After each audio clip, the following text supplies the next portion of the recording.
Welcome to the Northgate Church podcast from the heart of Chester in the UK. So this morning we are going to be reading the story called The Garden, the Curtain and the Cross. And this is the greatest tale ever told.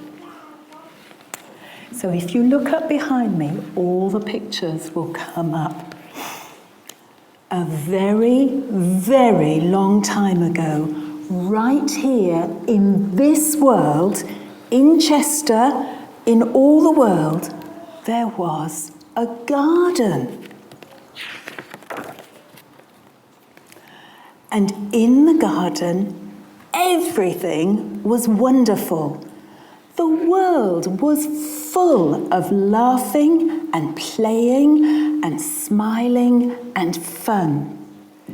There was nothing bad ever. Hold on. There was no one sad ever. And best of all, in this garden, God was there. And God was moving around the garden and he was saying, "Hello, Adam. Hello, Eve." He made it all. He was in charge of it all. And he loved it all. People like you and me, they could see God with their own eyes. And they could speak to God every day, and they just enjoyed being with him. And Adam said to Eve, "Eve, God's here. He wants to walk with us again. How cool is that?" "Yay," said Eve. "I bet it's going to be even more fantastic and more amazing than yesterday." It was wonderful to live with God until one day. The people in the garden did a terrible thing. It was the worst thing in the whole world. They decided they didn't want to do what God said. They decided they wanted a world where God wasn't in charge. God calls this sin. And sin spoils things. So sin has no place in God's wonderful garden. God said to the people, "I'm so sorry, but you can't live in my garden anymore because sin will spoil it." And so God had to send the people outside. To show the people they had to stay outside, do you know what God did? He put some angels in front of the garden. And the angels were warrior angels. And they were like a big keep out sign. So outside of the garden, now, sometimes things were bad. And people were sometimes sad. But people still kept on sinning because they didn't want God to be in charge. So no one could come into God's wonderful place. God said, "Because of your sin, you can't come in." God wanted people to remember it was wonderful to live with him, but because of your sin, you can't come in. So he told the people to build a special building called a temple where he would live. And this building was built in Israel, in Jerusalem. And in the middle of the temple was the most wonderful place in the whole world. It was the place where God was, with nothing bad and nothing sad. And it was very exciting. But then God told the people to put a big curtain around this wonderful place. The curtain had pictures of warrior angels on it. It was a big "Keep Out" sign.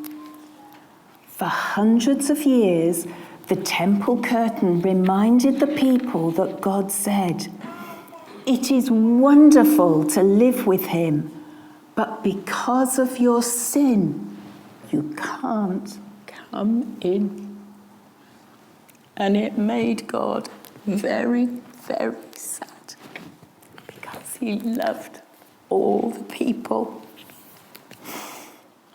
Babies became grown-ups, and those grown-ups got married and had babies, and those babies became grown-ups and had babies, and those babies became grown-ups and had babies. That's a lot of babies, isn't it? Hundreds and thousands of summers and winters passed by, and the "Keep Out" sign curtain stayed in the temple. Then, on one very special day, God the Son came to live in the world as a person. Does anybody know what his name was? James. Jesus. Jesus always did what God said, and Jesus never sinned. And Jesus visited the temple where the "Keep Out" curtain hung. Jesus knew that things were sometimes bad, and he knew that sometimes people were very sad. Jesus said that God had sent him to open the way back to God's wonderful place, where there would be nothing bad and no one sad. But do you know what? The people who lived in the world at that time, they still didn't want to let God be in charge. So they decided to do the most awful thing that was ever done.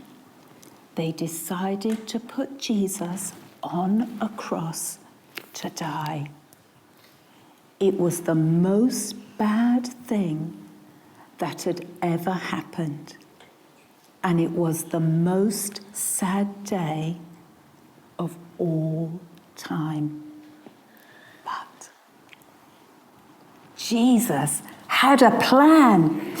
He'd always planned to die on the cross.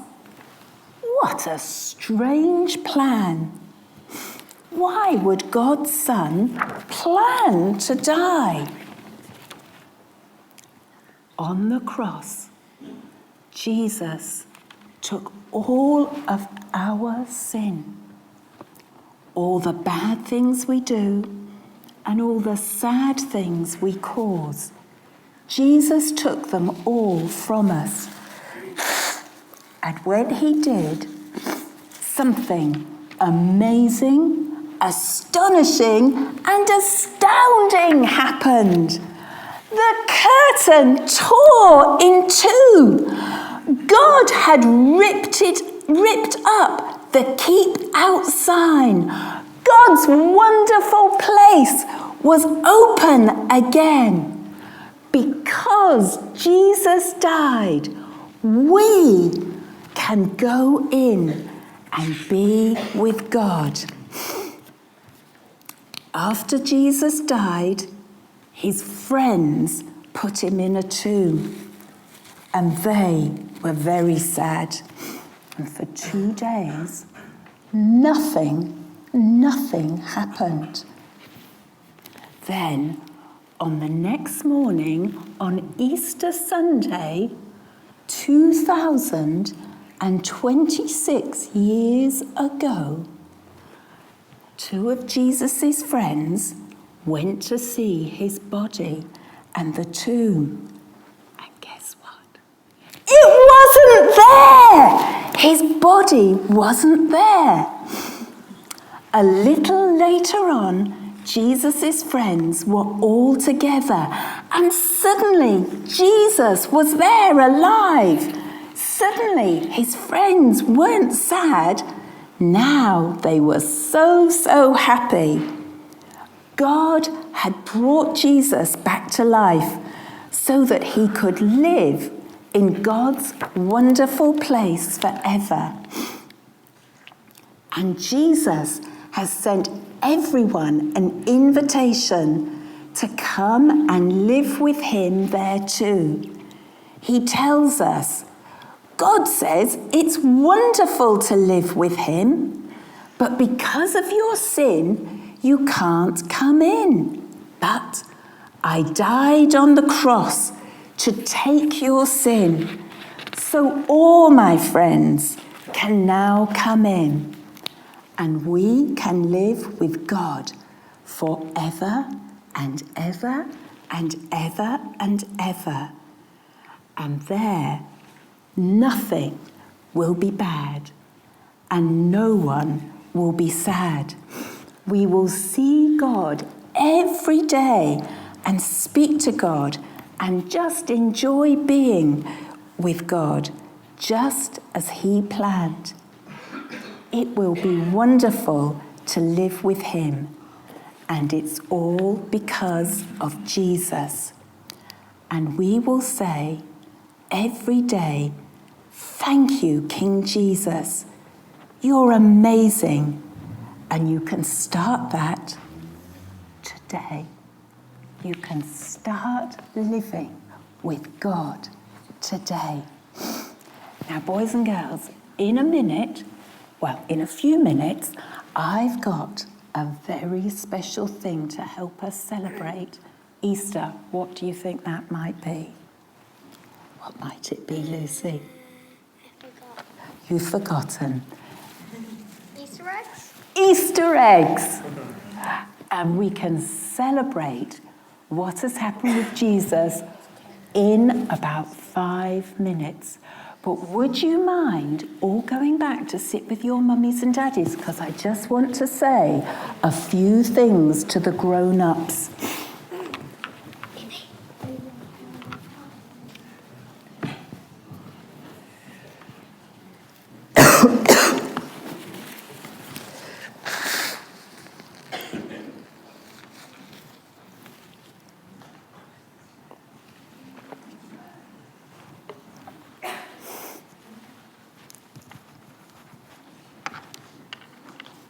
So now to the grown-ups. Of course, I've told you the story in a childlike form so that our children could understand. But what we've heard today is the greatest story ever told. In fact, it's not the greatest story, it's the greatest truth. And the whole world pivots upon this truth. It really did happen. In the beginning, the men and women, Adam and Eve, were able to see God with these eyes and talk to him face to face. And that is what each one of us is destined for. That was the purpose in God's creating us. That he wants to have, more than anything else, a relationship with every single person that has ever been born on this earth. But there is a great enemy at work in the earth, and it is so prevalent it touches all mankind. It's not politics. It's not poverty, it's not prostitution, It's not drugs and alcohol. It's not materialism. It's not Islam or Buddhism or any of the other religions. The greatest enemy that pervades our whole earth is the sin that is in your heart and my heart. And the thing about sin is this. A few hundred years after God had created Adam and Eve, many other sons and daughters were born to them after they were taken out of the garden. And after only a few hundred years, God was heartbroken, because this is what he says about human beings and about sin. He says he looked over the whole earth and his heart was broken, because the inclination of every single man and woman and child was to go along with sin all day, every day. And it describes sin a couple of chapters later. It's talking about Cain and Abel.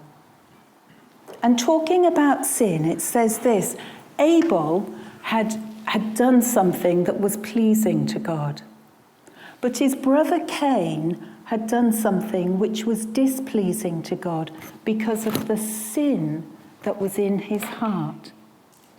And God came to him and spoke to him and said, "Cain, why are you upset?" He said, "If you do what is right, you will be accepted."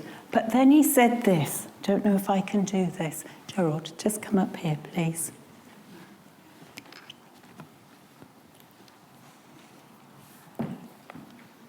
Okay, just stand there. Gerald is you and I, or every single man that's ever been in the world. And this is what God says about sin. Just stand back so I can see over there. It describes sin as it's not passive. It's not something that is idle, but it says sin desires to have every man, woman, and child that is alive. And it says sin is crouching at the door of every human being. And its desire is to take over every human being. Because sin is from the evil one. And sin presents itself to you in many disguises. It looks good, it looks fun, it looks comfortable, it looks pleasing. Sin is deceptive. And every single man, woman, and child on the earth, from the day Adam and Eve were cast out of the garden, has been born in sin. So to put the world right, we don't have to look at politics. We don't have to look at education. We don't just have to look at how we redistribute money or how we have green policies. Because if we sorted those out, which we can't, there would be 10 other things to take its place. The greatest force in the earth that separates all mankind from the loving relationship that he wants to have is the sin in your heart and mine. And there was no way on this earth that you and I can free ourselves from sin. We're in it, it was in us, it dominates everywhere.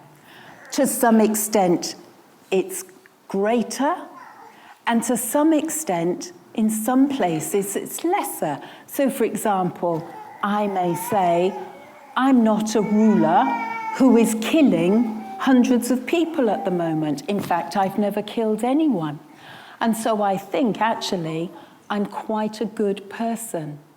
And maybe in another nation where people are being killed and destroyed utterly by the leaders, I might say, well, I'm pretty good compared to that man over there who's ruling that country.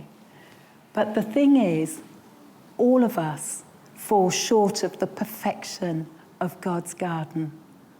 All of us have sinned and fallen short of the glory of God. And we can't blame the politics, we can't blame the country, we can't blame our parents. Each one of us must take responsibility for our own wrongdoing. But as the story says, God loves us so much. He knew he had to deal with the sin, but his love for you and his love for me was greater than the worst sin that's ever been committed. And that's why he sent Jesus. Because Jesus, who had never sinned, was strung up on a cross. His body was beaten to the very bone. He had to carry the cross through the town, humiliated beyond humiliation. And when he hung on the cross, every single thing that you and I have ever done wrong was placed on him. And when he said, "It is finished," he had dealt with every sin in every person, in every age, for as long as the earth continues. He dealt with all the sin before he came, and he dealt with all the sin for all the generations that are to come. And so this morning, what we are celebrating is that he destroyed the power of sin. He destroyed that which holds all men fast, and women and children. But there's one other part to this gospel story, and in a way, this is the most important part. He's taken the sin of every single person in the world, and he invites every single person to come and to do an exchange with him, to give him their sin, and to receive his life, and to once again be united in relationship with him. And so the invitation this morning, if you do not know Jesus and you have not encountered him, what will you do with your sin? Do you want to carry on living in sin? Do you want to carry on living your own life where you're in charge and God is absent? Or would you like to respond to the God of heaven and earth this morning and give your life to him? And to those people, many of us here, who have already done that, I would ask this question: are you living in the fullness of the relationship that he wants to have to you? Because God says this morning, there is more, much more that I want to give to you. Come higher up and further in. So the whole Easter story that we celebrate this morning is that he loves us. He's done everything he needs to do to be reunited with us.